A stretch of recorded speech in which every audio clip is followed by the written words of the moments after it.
আপনি কি জানেন জাপানিরা বিশ্বের সবচেয়ে বেশি টাকা জমানো জাতিগুলোর মধ্যে একটা?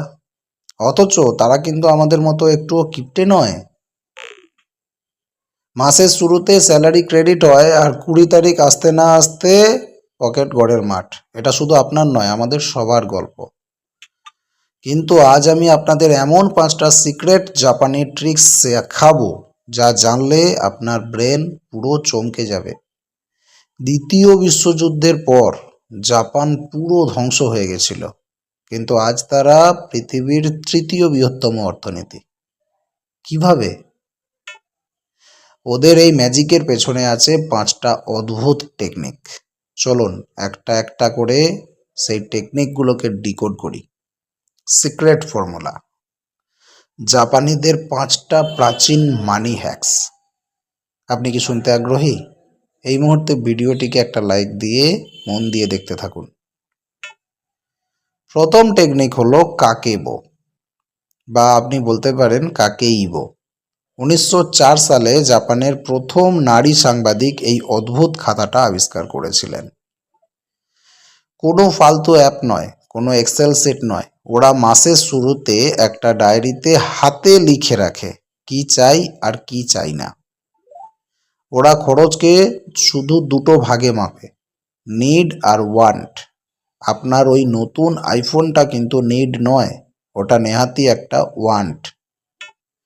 দ্বিতীয়টা আরও মারাত্মক, মোত্তাই নাই, যার মানে হলো ইস, জিনিসটা নষ্ট হলো।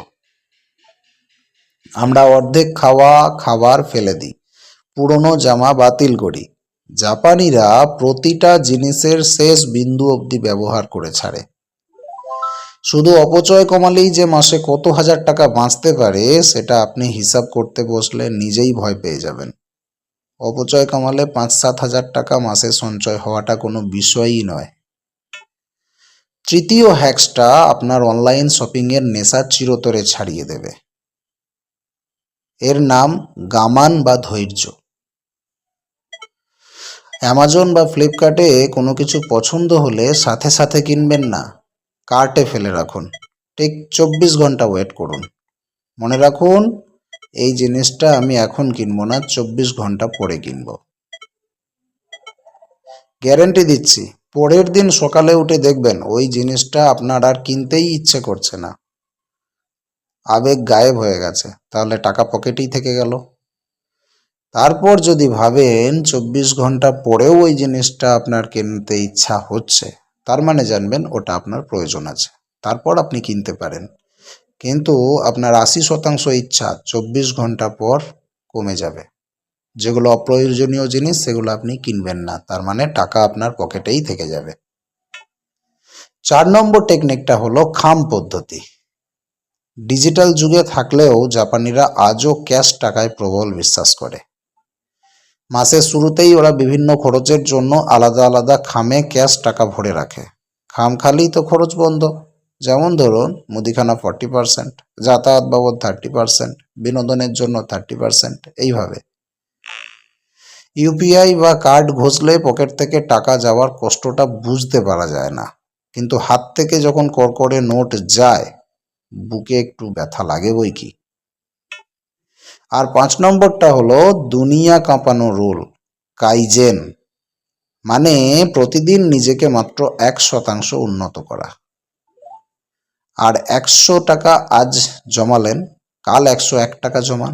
হঠাৎ করে মাসের শুরুতে লাখ টাকা জমানোর স্ট্রেস নেওয়ার কোনো দরকার নেই।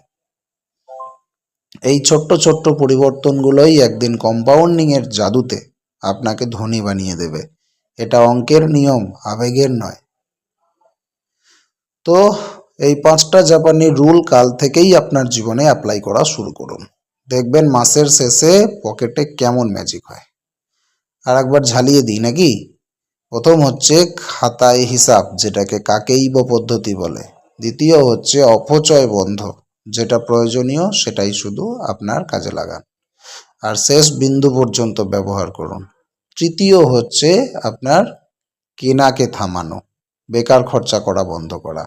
মানে কোনো জিনিস যখনই পছন্দ হবে আপনি মনে মনে ভাববেন 24 ঘন্টা পরে এটা কিনবো, তার পরেও 24 ঘন্টা পরেও যদি ইচ্ছাটা থাকে তাহলে সত্যিই জিনিসটা কিনুন। আর যদি ইচ্ছাটা মরে যায় তাহলে টাকা আপনার পকেটেই থেকে গেল। তারপরেরটা হচ্ছে ক্যাশের ব্যবহার। কারণ আপনি যখন কার্ড ঘষছেন বা ইউপিআইতে পেমেন্ট করছেন অতটা আপনার বুকে ব্যথা লাগছে না। যখনই কর্কটের টাকাগুলো পকেট থেকে বার করে দেবেন বা খাম থেকে বার করে দেবেন তখন আপনার একটা ব্যথা লাগবে, মনে হবে অনেকগুলো টাকা খরচা করে ফেললাম। আর সবশেষের পদ্ধতি হচ্ছে কাইজেন পদ্ধতি, তাই না? টাকা রোজগার করাটা স্কিল হতে পারে, কিন্তু টাকা জমানোটা একটা পিওর আর্ট। আর জাপানিরা এই আর্টে একদম বস। এর মধ্যে কোন হ্যাক্সটা আপনার সবচেয়ে বেশি লজিক্যাল লাগলো কমেন্ট করে এখনই জানান, আমি সবার কমেন্ট পড়ছি। আর হ্যাঁ, এরকম mind blowing real life video miss না করতে চাইলে স্মার্ট সঞ্চয়কে এখনই সাবস্ক্রাইব করে রাখুন। দেখা হচ্ছে পরের ভিডিওতে।